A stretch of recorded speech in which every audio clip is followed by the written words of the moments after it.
ನಮಸ್ಕಾರ, ನೀವು ನೋಡ್ತಾ ಇದ್ದೀರಾ ಸ್ಪೀಡ್ ನ್ಯೂಸ್ ಕನ್ನಡ. ನಾನು ಸಂತೋಷ್ ಕಶ್ಯಪ್.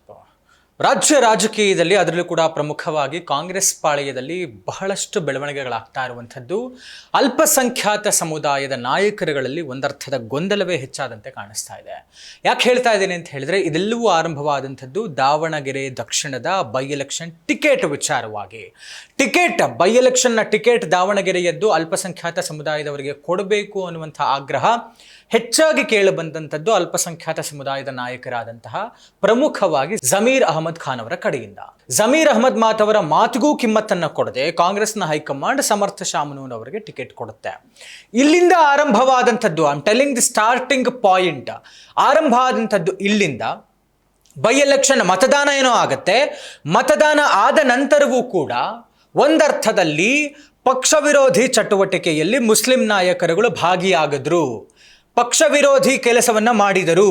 ಮುಸ್ಲಿಂ ಸಮುದಾಯದ ಮತದಾರರಿಗಾಗಲಿ ಅವರಿಗಾಗಿ ಯಾವುದೇ ರೀತಿಯಾದಂತಹ ಸ್ಪಷ್ಟವಾದಂತಹ ಸಂದೇಶವನ್ನು ಕೊಡಲಿಲ್ಲ, ಜೊತೆಗೆ ಪ್ರಚಾರದಲ್ಲಿ ಭಾಗಿಯಾಗಿಲ್ಲ, ಕೈ ಅಭ್ಯರ್ಥಿಗೆ ಬೆಂಬಲವನ್ನು ಘೋಷಿಸಿಲ್ಲ ಅನ್ನುವಂಥ ನಿಟ್ಟಿನಲ್ಲಿ ಇದು ಒಂದು ರಿಪೋರ್ಟ್ ಏನು ಸಲ್ಲಿಕೆ ಆಗುತ್ತೆ ಹೈಕಮಾಂಡ್ಗೆ ಮತದಾನದ ನಂತರ. ರಿಪೋರ್ಟ್ ಸಲ್ಲಿಕೆ ಆಗಿರುವುದರಲ್ಲಿ ಜಮೀರ್ ಅಹಮದ್ ಅವರು ಪಕ್ಷ ವಿರೋಧಿ ಚಟುವಟಿಕೆಯಲ್ಲಿ ಭಾಗಿಯಾಗಿದ್ದಾರೆ, ಅವರನ್ನು ಸೇರಿದಂತೆ ಇನ್ನುಳಿದ ನಾಯಕರು ಅಂತ.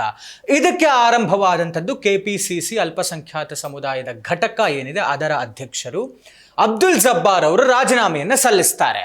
ಅಬ್ದುಲ್ ಜಬ್ಬಾರ್ ಅವರ ರಾಜೀನಾಮೆಯ ನಂತರ ಮುಖ್ಯಮಂತ್ರಿಗಳ ರಾಜಕೀಯ ಕಾರ್ಯದರ್ಶಿ ನಜೀರ್ ಅಹಮದ್ ಅವರನ್ನ ಆ ಸ್ಥಾನದಿಂದ ಇಳಿಸಲಾಗುತ್ತೆ. ಇವತ್ತು ಬೆಳಗ್ಗೆ ನಜೀರ್ ಅಹಮದ್ ಅವರು ಕೂಡ ರಾಜೀನಾಮೆಯನ್ನು ಸಲ್ಲಿಸ್ತಾರೆ. ರಾಜೀನಾಮೆ ಪರ್ವ ಆರಂಭವಾಗಿಬಿಡುತ್ತೆ ಕಾಂಗ್ರೆಸ್ನಲ್ಲಿ. ಜಮೀರ್ ಅಹಮದ್ ಅವರ ತಲೆದಂಡವೂ ಕೂಡ ಆಗತ್ತಾ ಅನ್ನುವಂಥ ಒಂದು ಪ್ರಶ್ನೆ, ಬಹಳಷ್ಟು ಚರ್ಚೆಗಳು ಈಗ ಆಗ್ತಾ ಇರುವಂಥದ್ದು. ಬಿಟ್ವೀನ್ ಈ ಕಾಂಗ್ರೆಸ್ ಪಾಳೆಯದಲ್ಲಿ ಅಲ್ಪಸಂಖ್ಯಾತ ಸಮುದಾಯದ ನಾಯಕರುಗಳಲ್ಲಿ ಆಗ್ತಾ ಇರುವಂತಹ ಈ ಎಲ್ಲ ಗೊಂದಲ ಮತ್ತು ರಾಜಕೀಯ ಬೆಳವಣಿಗೆಯನ್ನ ಒಂದು ಕಡೆ ಬಹಳ ಸೈಲೆಂಟ್ ಆಗಿ ಕೂತ್ಕೊಂಡು ದಳಪತಿ ಕೇಂದ್ರದ ಸಚಿವರಾಗಿರುವಂತಹ HD ಕುಮಾರಸ್ವಾಮಿ ಅವರು ಗಮನಿಸ್ತಾ ಇದ್ದಾರೆ. ಇದನ್ನೆಲ್ಲವನ್ನು ಕೂಡ ರಾಜಕೀಯ ಬೆಳವಣಿಗೆಯನ್ನು ಸೈಲೆಂಟ್ ಆಗಿ ಗಮನಿಸ್ತಾ ಇರುವಂತಹ HD ಕುಮಾರಸ್ವಾಮಿ ಅವರು ಒಂದರ್ಥದಲ್ಲಿ ಪರೋಕ್ಷವಾಗಿ ಯಾರೇ ಬಂದರೂ ಕೂಡ JDS ಬಾಗಿಲು ತೆಗೆದಿದೆ ಅನ್ನುವಂಥ ಒಂದು ಸಂದೇಶವನ್ನು ರವಾನಿಸಿದ್ದಾರೆ. ಯಾಕೆ ಅಂತ ಹೇಳಿದ್ರೆ, ಈಗ ಅಸಮಾಧಾನಗೊಂಡಿರುವಂತಹ ಜಮೀರ್ ಅಹಮದ್ ಖಾನ್ ಅವರು ಏನಾದರೂ ಪಕ್ಷವನ್ನು ತೊರೆದು ತಮ್ಮ ಸ್ಥಾನಕ್ಕೆ ರಾಜೀನಾಮೆಯನ್ನು ಕೊಟ್ಟರೆ ಅವರಿಗಿರುವಂತಹ ಆಪ್ಷನ್ ಯಾವುದು? ಹೊಸ ಪಕ್ಷವನ್ನು ಕಟ್ಟಿದ್ರೆ ರಾಜ್ಯದಲ್ಲಿ ಅಷ್ಟು ಸುಲಭ ಇಲ್ಲ ನಡೆಸಿಕೊಂಡು ಹೋಗಿ ಅದರಲ್ಲಿ ಸೀಟ್ಗಳನ್ನು ಗೆಲ್ಲುವಂಥದ್ದು.